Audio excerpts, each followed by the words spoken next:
Baik, agama ini gampang. Di dalam sebuah hadis Rasulullah mengatakan, Alhamdulillahilladzi ja'ala fil amri sa'atan.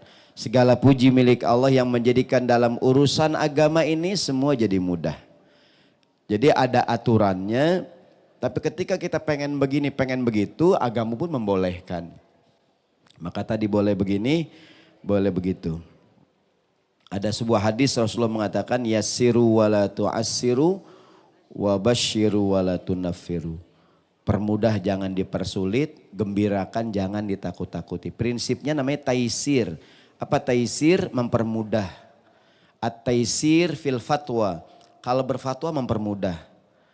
Karena memang ini prinsip agama nih, agama ini mempermudah. Siapapun kita mudah-mudahan jadi orang yang memudahkan urusan.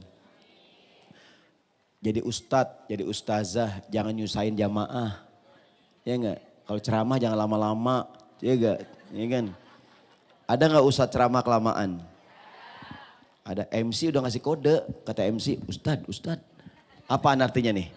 Sudah berhenti, masih ngomong aja. Kata MC, Ustadz. Gini nih, apa artinya nih? Sudah berhenti, masih ngomong aja. Ustadz. Ya enggak tuh?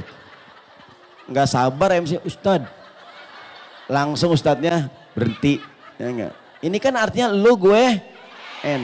Ya gitu. Kelamaan. Habis begini kagak, ada kan begini biasanya begini kagak ngerti, begini kagak ngerti kata MC.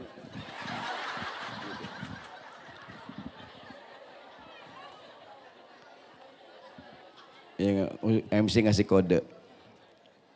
Ustadznya laki, kata MC, Ustadz nengok, Ustadz. Langsung ustadznya kelepek-kelepek. Baik, kita kembali. Jadi agama ini mudah. Kan gini fenomenanya Bu. Sekarang kita bersyukur kepada Allah semakin banyak orang yang kembali ke pangkuan Islam. Betul gak? Semakin banyak orang yang hijrah, semakin banyak orang yang belajar agama. Dibutuhkan, diperlukan sikap beragama yang lebih bisa menampung semua orang. Dulu kan mohon maaf mungkin yang melaksanakan agama kalangan santri. Sekarang semua orang ngaji, semua orang belajar. Semua orang pakai hijab sekarang, ya nggak tuh? Ya kan, dibutuhkan sekali lagi sikap beragama yang lebih bisa menampung semua orang. Sikap yang lebih tasamuh, yang lebih toleran, yang lebih bisa merangkul gitu. Ya kan? Yang kadang-kadang ya boleh nggak begini, boleh nggak begitu. Ya boleh begini, boleh begitu. Ya kayak ibu Ustadz, boleh nggak saya pakai jilbab borosa di sini? Boleh Bu. Boleh nggak di sini Tat? Boleh. Boleh nggak di sini? Boleh. Ada nggak yang di sini? Boleh, ya enggak? Bebas. Ada yang semuanya dipakai, sini ada. Ada nggak tuh? 4 dipakai 4 di sini. Iya di sini ada juga di sini. Ke Bani Umar begini nih. Apa Pok? Gue pakai 4 ya. Orang kata Ustadz boleh, ya terserah, pakai aja Bu kalau demen. Kan kadang orang suka, pakai jilbab begitu. Nggak syar'i gitu ya. Gini, ya orang mungkin berubah, orang belajar, ya nggak ada yang jilbabnya begini. Pakai jilbab tuh begini harusnya begini, nggak boleh begitu, ya nggak? Ya gini, Islam tuh kan menutup aurat. Caranya bagaimana tuh bebas, gitu. Jadi Islam itu menutup aurat. Mau pakai batik, mau pakai baju koko, mau pakai baju gamis, mau pakai kain sarung terserah gitu. Karena ada yang beranggapan Islam itu baju koko. Kalau batik itu bukan Islami. Kan kadang ke mall nih, baju Islami. Pas kita lihat baju koko, baju gamis. Seolah-olah baju batik bukan baju Islami ya. Baju Islami adalah baju yang menutup aurat.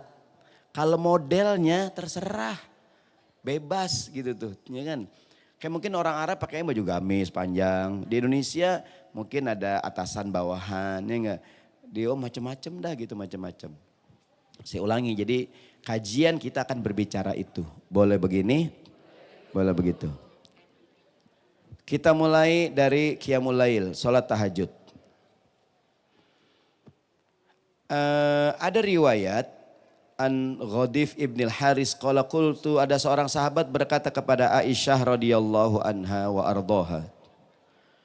Aisyah istri Nabi ya. Merah tuh bahasa Arabnya ahmar, merah. ahmar. Kalau muzakkar, kalau muannasnya hamro. Hamro itu artinya kalau kan dalam bahasa Arab ada laki-laki ada perempuan. Ada kayak kalau laki-laki muslimun, perempuan muslimatun gitu kan. Kalau laki-lakinya alimun, perempuan alimatun gitu kan. Kalau laki-lakinya ahmar, merah. Kalau muannasnya hamro, merah juga. Tapi Aisyah merah dikit, merahnya itu humairo, kemerah-merahan. Wazannya fu'ailun, kayak gini. Abangnya Hasan, adenya Husain yang kecil. Kalau yang gede Abdullah, yang kecil Ubaidillah. Wazannya fu'ailun. Kalau merah banget hamro, kalau merah-merahan humairo. Maka Nabi manggil istrinya Aisyah tuh ya humairo yang kemerah-merahan. Kalau kita kan merah banget ya.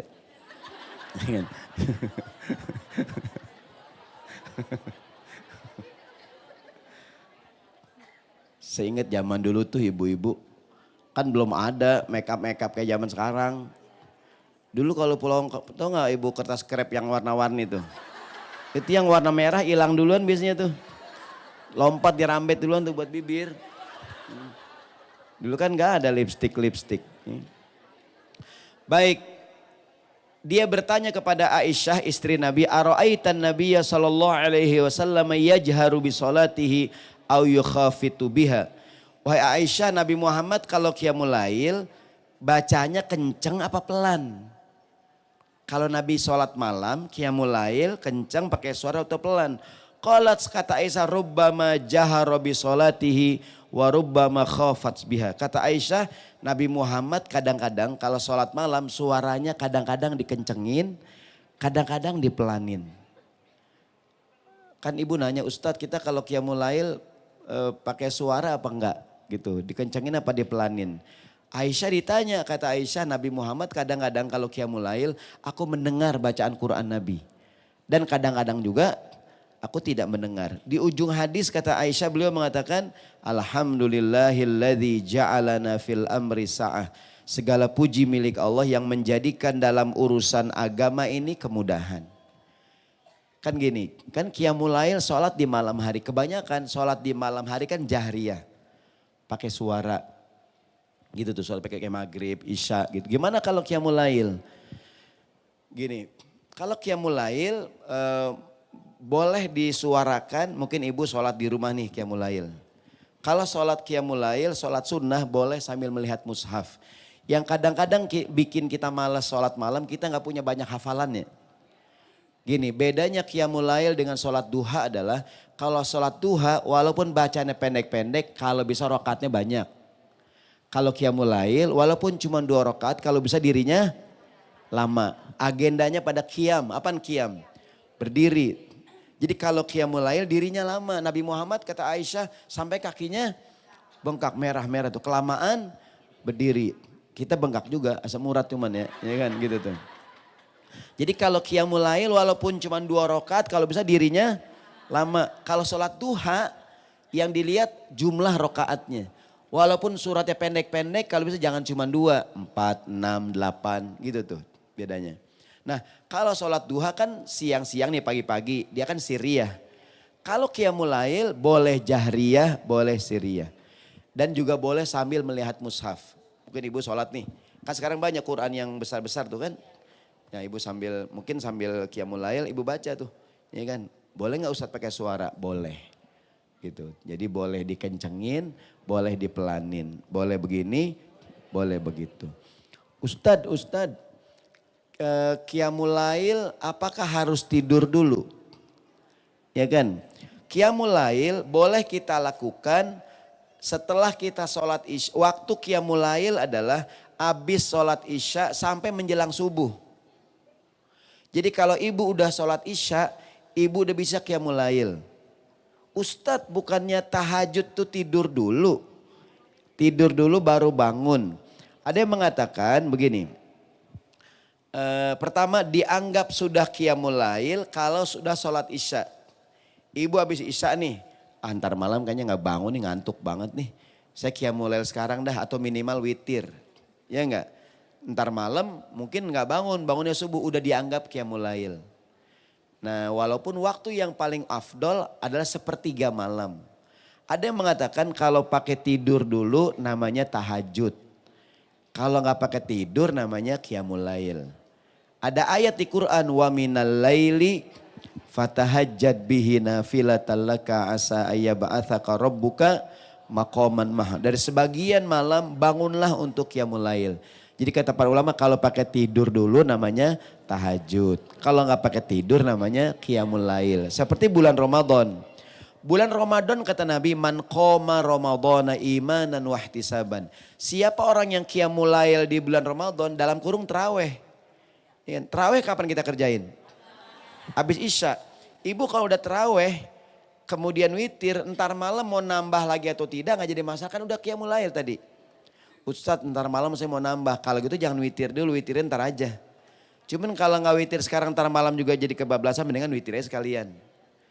Jadi Ustadz jadi gimana nih qiyamul lail sebelum tidur apa tidur dulu? Boleh begini, begitu. Yang paling afdol sepertiga malam yang terakhir.